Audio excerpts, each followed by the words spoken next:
Okay. Hello, everybody. I'm very excited to be here. I hope you're having a great evening. My name is Zainab Muse, and I am the CEO and founder of Creatorland, Inc. We are a film and television production company based in Canada. We produce scripted and unscripted film and television, and our goal is to produce stories that are hopeful, impactful, and that center protagonists that aren't usually represented on screen. But before I begin, I would like us to get to know each other a little bit better. Is that all right? Okay. So if you're like me, you're probably adulting pretty hard right now. And, and what I mean by that is that you no longer want to go out on a Friday night. In, Instead, you want to lay on your couch and binge your next favorite TV show on a streaming platform of choice. So let's follow this scenario for a second. Say it is a Friday night, you find that TV show, and you click on episode 1. But something interesting happens. Obviously, you're hooked on the storyline, and the stakes have been perfectly set up for the protagonist, and you're invested in their journey. But before you go to the next episode, you're asked to skip outro credits. And you do, because you want to understand what the protagonist goes on in the next episode. And because episode 1 ended on a cliffhanger. And so, again, something else interesting happens before you begin episode 2. You're once again given the choice to skip intro credits. So here's my question for the room. Who here, when given the choice, skips intro and outro credits? That's a lot of great and honest answers and responses. Thank you. So, like you, before the end of last year, I never really thought about the impact of skipping intro and outro credits until Heidi Lassie, my co-producer, and I had a conversation with film and television director Dawn Wilkinson about erasure. This was an important topic for Heidi and I because for the past 5 years, we've been producing a documentary on erasure called Know Her Name. Our documentary explores the history of early cinema and the many women and underrepresented communities who pioneered this industry, but whose names, works, and legacies have all been erased and forgotten. Some of these women include Alice Guy Blaché, who is considered the first filmmaker, making films in the late 1800s, but whose legacy isn't widely documented in history books. And then we've also got Esther Ang, who was making films in the 1930s. She was born and raised in San Francisco's Chinatown, but her legacy was only revived in 2006 when photos of her on her film sets were found in a dumpster. And then we've got Zora Neale Hurston, who is known for her literary work, but little is known of the ethnographic films she was making in the 1920s, that were centering African-American communities. So our conversation with Dawn was to invite her for an interview in our documentary and to chat about how contemporary filmmakers like her can prevent the process of erasure from happening to them. And it was during this conversation that Dawn shared a statement that has transformed my viewing experience as an audience. And she said, and I paraphrase, "Erasure isn't just of the past. Erasure is also happening into the future." So when you're binging a show and you're given the choice to skip intro and outro credits, you're actually given the choice to disengage with the names of the people who created the stories you're consuming.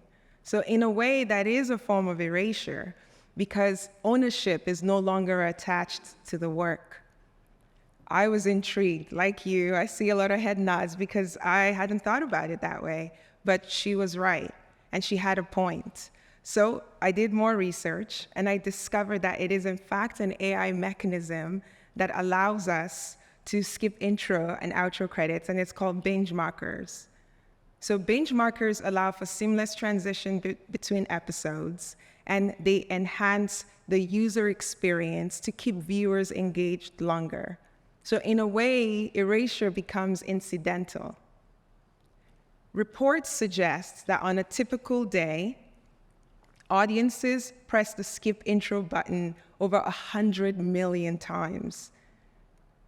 And even more recently, there have been projections that the market value of AI in media and entertainment will grow to reach up to $195.7 billion over the next 10 years, driven in part by streaming services.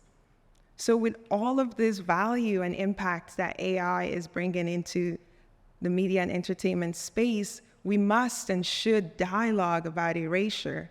What are the consequences of separating content creators from their work?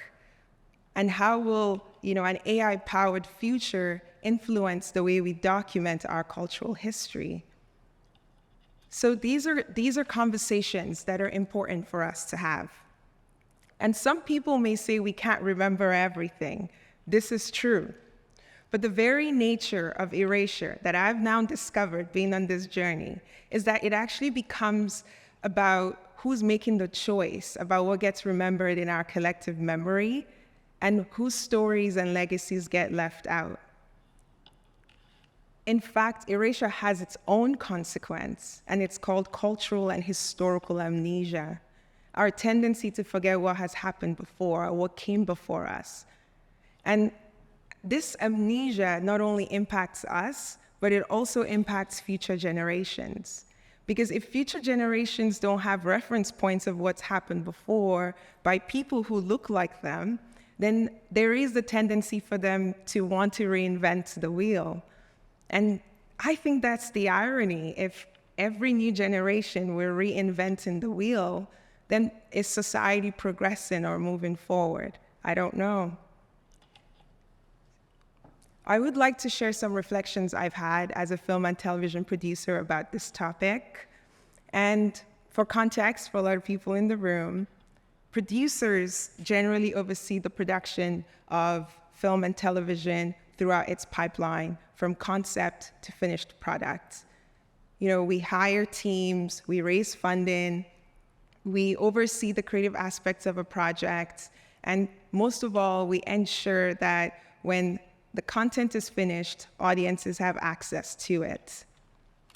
So as producers, my reflection is that we should begin to include in our budgets proper archival processes that protect the master files of the content we produce, as well as the creators involved in the project, that we protect their identities as much as we can. And also as producers, that we engage in dialogue about how AI technologies will influence the way we archive the content we're producing. Filmmakers and content creators also have a role to play. They can begin self-archiving and self-documenting their own works to protect it into the future.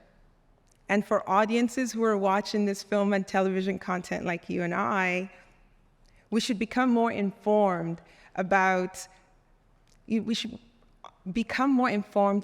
people who are creating this art that we consume, and as well as the cultural histories that are hiding in plain sight around us. But most importantly, we should know and reference the names of these artists. Memory is necessary. We need to know who we are if we have any hope of knowing where we are going.